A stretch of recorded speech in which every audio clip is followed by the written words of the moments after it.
structure, so I don't want to make a comment about something I didn't get to see firsthand. And then just second question quickly, last month President Trump rescinded Presidential Policy Directive 20.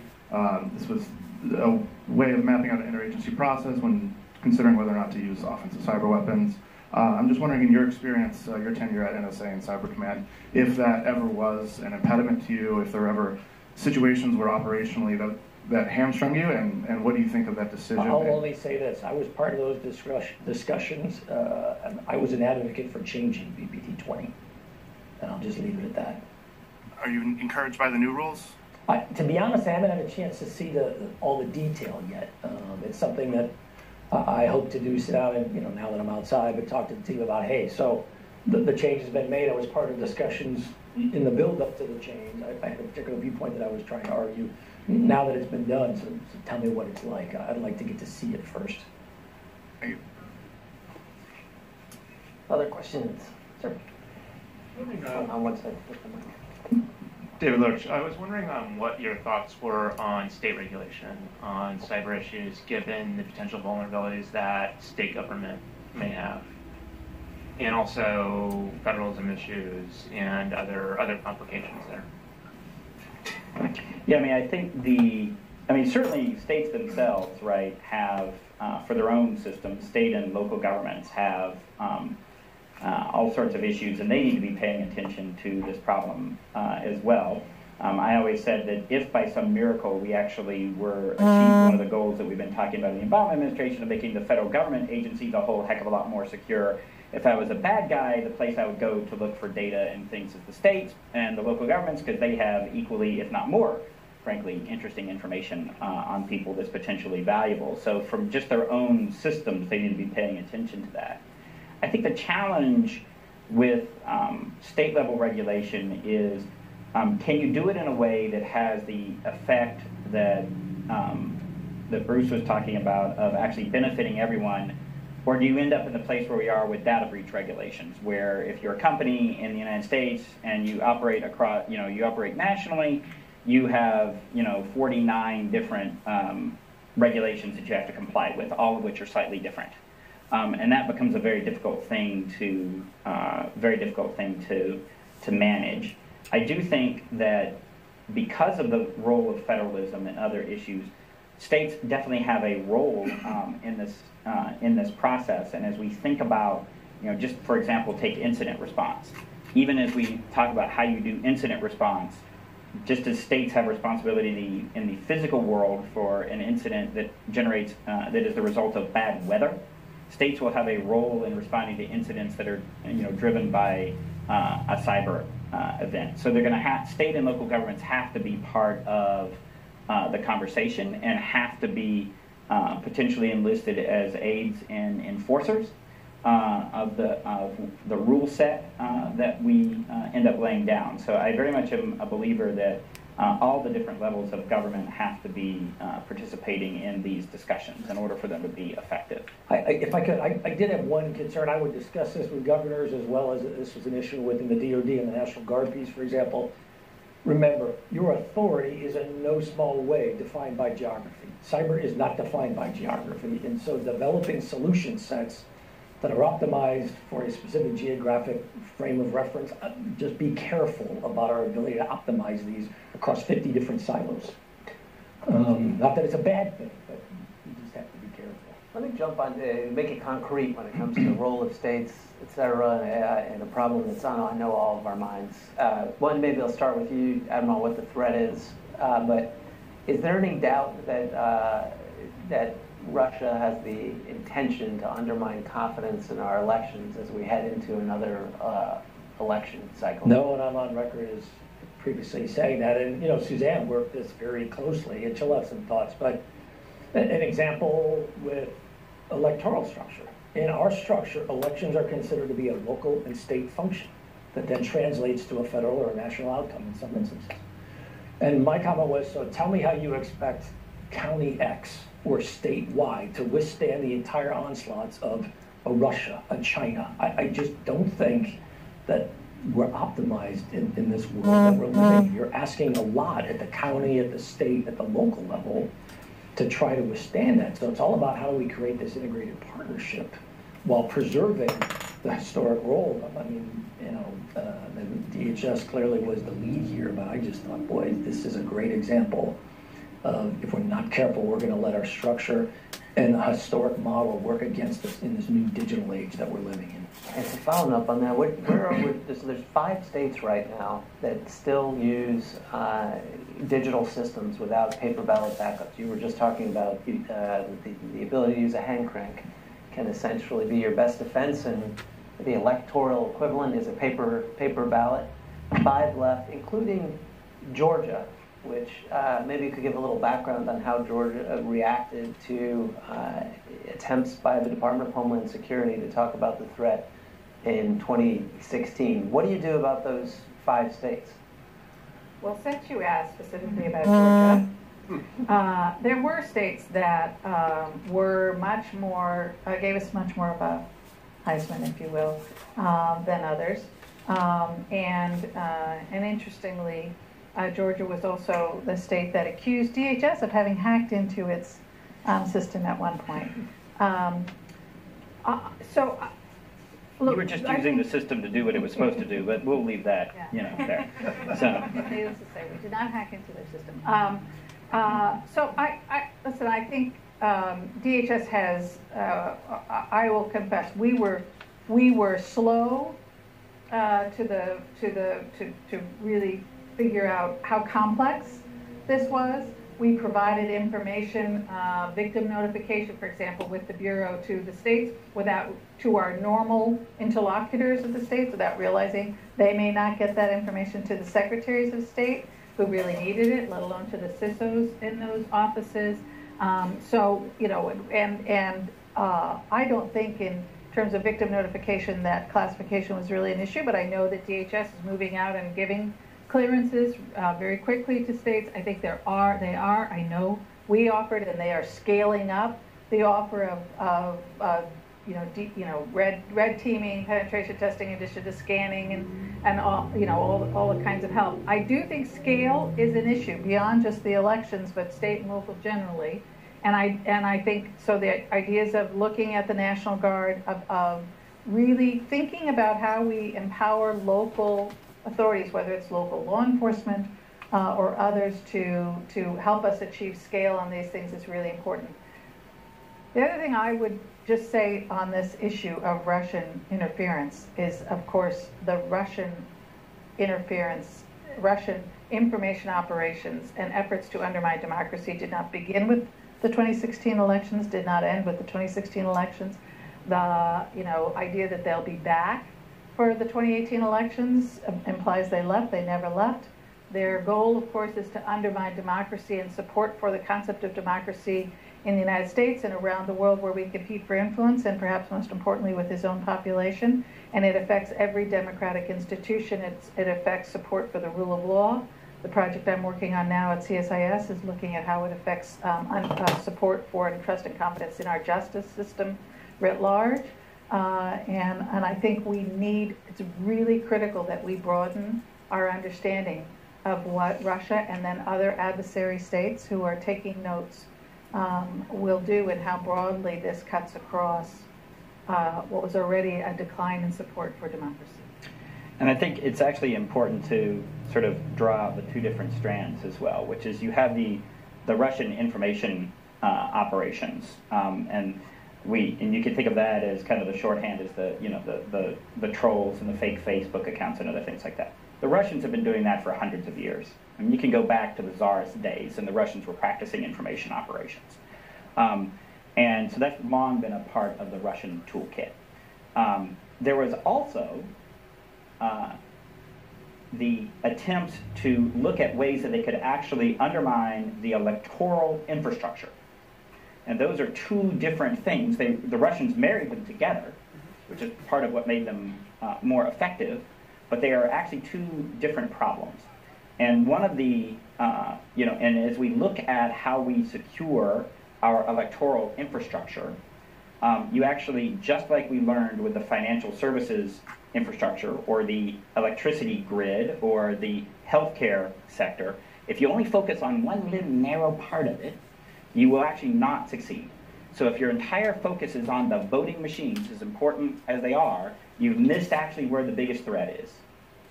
Because if I'm a bad guy and I'm the equivalent of Mike Rogers sitting over in some other country, and I'm thinking, man, that's really hard to actually figure out exactly where I'm going to go into a particular precincts, and I'm going to pick these particular machines, and I'm going to know that I'm going to flip these many votes, and only these many votes so that I change the outcome, but not so many that anybody notices. And I'm going to do all of this. Man, that's a really hard problem.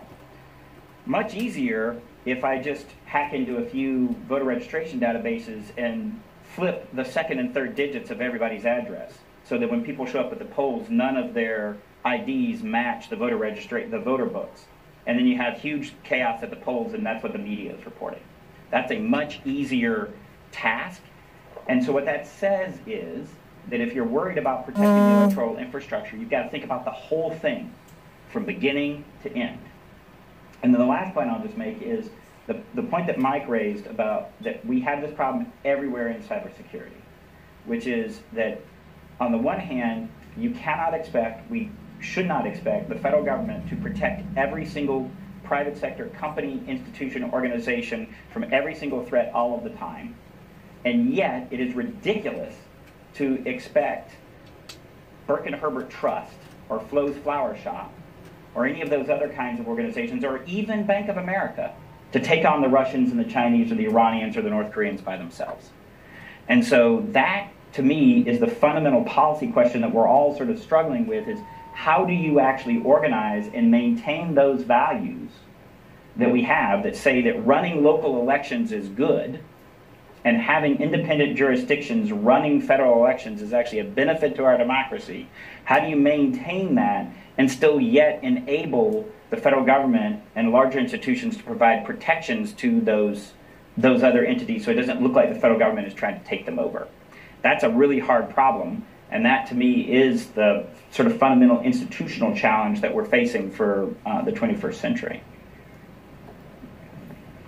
And I would just add that causing the kind of disruption that Michael talked about on Election Day, combined with your social media promoting, really driving the message that the system is rigged, it really gives you a lot of bang for your buck.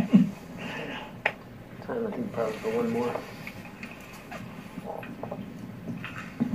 Hi, Pat Barry, formerly of the Department of Defense and also the Department of Homeland Security. So I've sort of seen it from the perspective of at least two members of the panel.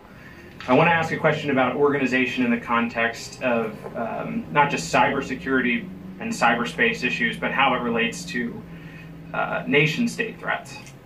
And what you think of when you assess, what our response has been to some high-profile incidents regarding nation-state threats, be it Russian intrusion in the elections or North Korea cyberspace attacks against Sony, or continued theft of intellectual property by elements linked to the Chinese government.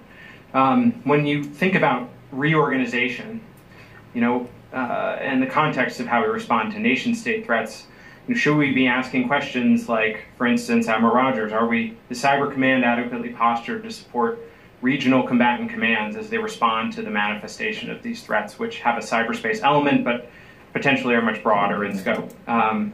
Mr. Daniel, when thinking about who is in the chair at the White House for steering the response, should it be the cybersecurity czar or should it be the Russia czar? Suzanne, when it comes to nation states threatening critical infrastructure, something that could be construed as an attack against the nation, is that a place where DHS's authorities and capabilities are sufficient, or do we need to look at marshaling additional forces in the U.S. government, for instance, from the Department of Defense? Are these the type of questions we should be asking about our organization? No, all of the above, some of the above, or a completely different question? Let me make it as huge answer, since it's our last one, to make it a little more concrete. We just had this great criminal information from the Department of Justice related to North Korea. And it laid out how one individual in North Korea, at the direction of the state and involved with others, hit all three of those national security threats. So they attempted the largest bank heist in human history, aiming for $1 billion and getting away with nearly $100 million. They did the destructive attack for political purposes on Sony Motion Pictures, and they released a cyber tool of mass destruction that hit indiscriminately companies across the world, including critical infrastructure like hospitals. And maybe we can take it through each of your respective former authorities. What do we do about North Korea and the activities that were just laid out in that information? I'll start, I guess. First of all, good questions, but very broad. So not a criticism, just I'm trying to figure out how do you encapsulate that. I would say this. The trends that started with the previous administration of publicly outing activity have increased with the current administration. I thought that was a positive. You're seeing a broad range of tools from criminal indictments, economic sanctions, expulsion, publicly outing, and coalitions publicly outing, not just the United States, but multiple nations coming together to do that. Those are all positive. The PPD-20 discussion was part of the broader piece of this. I won't go into specifics, but it was a part of that broader discussion in many ways. The trends are moving in the right directions, but I had been very public in testimony in my previous life where I said, look, we got to change this dynamic. Because if we don't change that dynamic, we're on the wrong end of the cost equation here. People, money, time. We're in a tail chase we are never going to win if we don't change the dynamic. There's just too much activity happening that we seemingly are not responding to in a very forceful and direct way. I'm glad to see the trend is changing there. Now let's see how this plays out over time. And the other nice thing is it's been multiple actors. You've seen us do this now. Iran, China, Russia, the North Koreans, the latest one. It's also been a good example of partnerships. The amount, and John knows this firsthand from his previous life, the data that it takes to generate, a criminal prosecution involves information flowing from a whole lot of different segments, both in the private sector and the government. It's been great to see that teamwork come together where we're able to go, look, because in the past, a lot of it was, well, sources and methods were in compromise. And that was no small part the intel world telling people like John, hey, well, I know we want to prosecute, but we're concerned. I'm glad to see that trend has really changed. My argument with my team, both at Cyber Command and NSA, was, guys, don't make this a binary choice. We can provide information that helps generate better policy outcomes. It still enables us to do what we need to do to serve the nation. Don't make this, it's got to be one or the other. We can do this. So I think let me just also say that every one of our major cyber adversaries managed to ruin at least one of my holidays when I was in the White House at some point. But I think the issue is, how do we actually start thinking about doing exactly what Mike was talking about? How do we integrate both the response to cyber incidents across our elements of national power so that we and you're seeing us do that, and we're actually getting much better at that. A cyber incident doesn't have to merit a cyber response necessarily. It can involve a diplomatic response, an economic response, a criminal prosecution in some cases, so a law enforcement response. And then similarly, how do we actually integrate the use of cyber capabilities into our set of national tools for pursuing our foreign policy? And how do you do that? Effectively in a way that doesn't undermine our other goals of protecting our critical infrastructure and those sorts of things? I think when it comes to the nation states and talking about the cost equation, we have to actually start thinking about how do we actually disrupt what the actors are doing from beginning to end. And instead of looking at their particular activities, you have to embed it in their larger geopolitical context. What are they trying to achieve? Why are they using this tool? And how do you actually look across the entire life cycle of the way they use those tools and look for the places where you have leverage? Where do you actually have the ability to shape their behavior by actions that we take? And some countries are going to be more amenable to that and some kinds of levers than others. But you cannot separate what you're doing in cyberspace from the larger geopolitical situation. And so the answer to your specific question was, whenever we ran those meetings, we ran them together. So if we were dealing with a China issue, I ran them and we focused on it. It was run with my counterpart from the Asia Directorate. So it's part of this answer of it's not one or the other. It's got to be an integration across a lot of different activities. Final thought. So on the integration front, I think that was one of my greatest hopes for CTIC, this cyber Threat Intelligence Integration Center, is that they would bring not just all of the functional experts, but the regional experts to the table, because otherwise we're looking for our keys under the street lamp, instead of looking where would the adversary, might the adversary go based on their strategic objectives. On how we're organized in the role of DHS. DHS played a role in for example, the negotiations with China over the economic espionage norm, certainly in terms of building trust mechanisms with some frenemies and adversary countries and that sort of thing. So very much a role in nation-state activity. But one of the things I'm most worried about, on the PPD-20, and of course PPD-20 is classified, so we won't go into detail, but what I would want to make sure in whatever is put in its place is that DHS continues to be at the table to be able to, most importantly, represent the private sector. Private sector needs to be, their equities need to be very much well understood and on the table when we're thinking about the kinds of actions that we might take, particularly in retaliation, but you know, even offensive cyber activities to advance our strategic interests, because they are going to be the subject of blowback very likely. And you look at 2011, 2012 and the attacks on the banks because of their role they played in implementing sanctions that were imposed by the government.